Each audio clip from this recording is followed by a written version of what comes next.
गांव की वह रात इतिहास की सबसे काली और भयावह रात थी। आसमान में बिजली इतनी जोर से चमक रही थी जैसे किसी प्राचीन युद्ध की घोषणा हो रही हो। गांव के बुजुर्गों का कहना था कि यह कोई सामान्य तूफान नहीं था। उस रात गांव के बाहरी छोर पर स्थित एक झोपड़ी में सुमित्रा नामक महिला ने एक बच्चे को जन्म दिया। बच्चा सामान्य नहीं था। उसका पूरा शरीर काले पत्थर जैसा ठोस था। उसकी आंखें खून की बूंदों की तरह लाल चमक रही थीं। सबसे विचित्र बात यह थी कि उसके दोनों हाथों पर प्राचीन लिपि के अजीबोगरीब निशान थे। बच्चा जैसे ही रोया, गांव के कुत्ते जोर जोर से चीखने लगे और पक्षी आसमान में अजीब तरीके से चक्कर काटने लगे। सुमित्रा के दादा, जो एक पुराने तांत्रिक रह चुके थे, ने चेतावनी दी, यह बच्चा कोई साधारण मानव नहीं, यह श्रापित है और इसके जन्म के साथ कुछ बड़ा प्रकोप हमारे सिर पर मंडरा रहा है। इसे रोकने का उपाय जल्दी करना होगा। अघोर के जन्म के साथ ही गांव में अजीब घटनाएं होने लगीं। पहले ही दिन गांव के कुएं का पानी अचानक गाढ़ा और लाल हो गया। खेतों की फसलें एक एक कर सड़ने लगीं। गांव के लोग रात में अजीब आवाजें सुनने लगे, जैसे कोई रो रहा हो या चीख रहा हो। गांव के बीच बने प्राचीन शिव मंदिर के शिखर पर रात में एक भयावह आकृति दिखने लगी। कुछ लोगों ने दावा किया कि उन्होंने वहां एक काले साए को घूमते देखा। गांव के 21 लोग अचानक बिना किसी बीमारी के मर गए।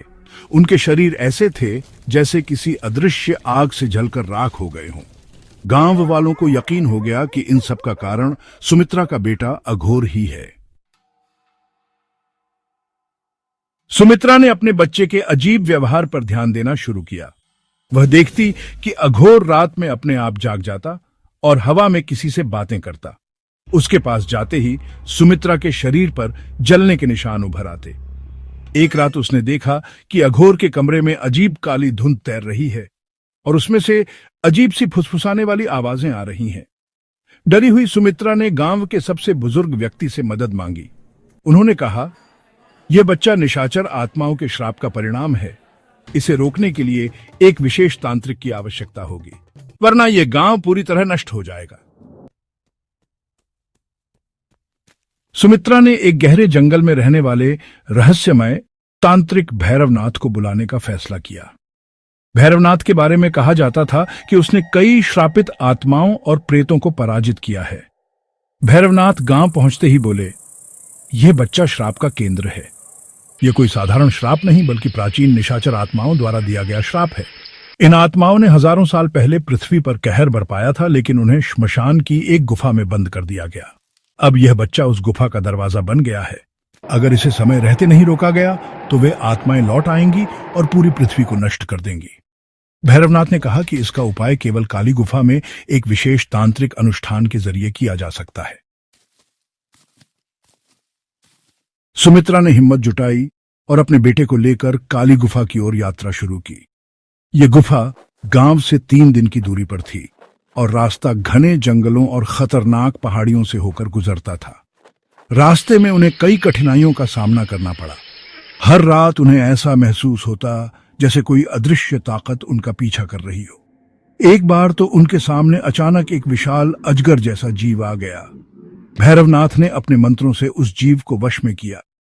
जंगल में अजीब तरह के पेड़ थे जिनसे खून की बूंदें टपक रही थी। सुमित्रा को बार बार ऐसा महसूस होता कि कोई उसे बुला रहा है।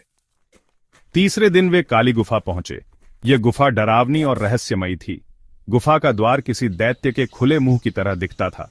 भैरवनाथ गुफा में दाखिल होने के बाद कोई भी अपनी आंखें बंद नहीं करेगा और जो भी हो पीछे मुड़कर नहीं देखेगा। गुफा के अंदर अजीब सन्नाटा था। वहां की दीवारों पर अजीब लिपि में कुछ लिखा था और गुफा की छत से काले चमगादड़ लटके हुए थे। जैसे ही भैरवनाथ ने अनुष्ठान शुरू किया, गुफा में अचानक अंधेरा छा गया। गुफा की दीवारों से काले धुएं की आकृतियां निकलने लगीं। ये वही निशाचर आत्माएं थीं। हमें छोड़ दो, वरना हम सब कुछ नष्ट कर देंगे। ये बच्चा हमारा है, इसके माध्यम से हम वापस लौटेंगे। भैरवनाथ ने अपने मंत्रों से आत्माओं को बांधने की कोशिश की, लेकिन वे बहुत शक्तिशाली थीं। उन्होंने गुफा की दीवारों को तोड़ना शुरू कर दिया। गुफा में चारों ओर आग फैल गई।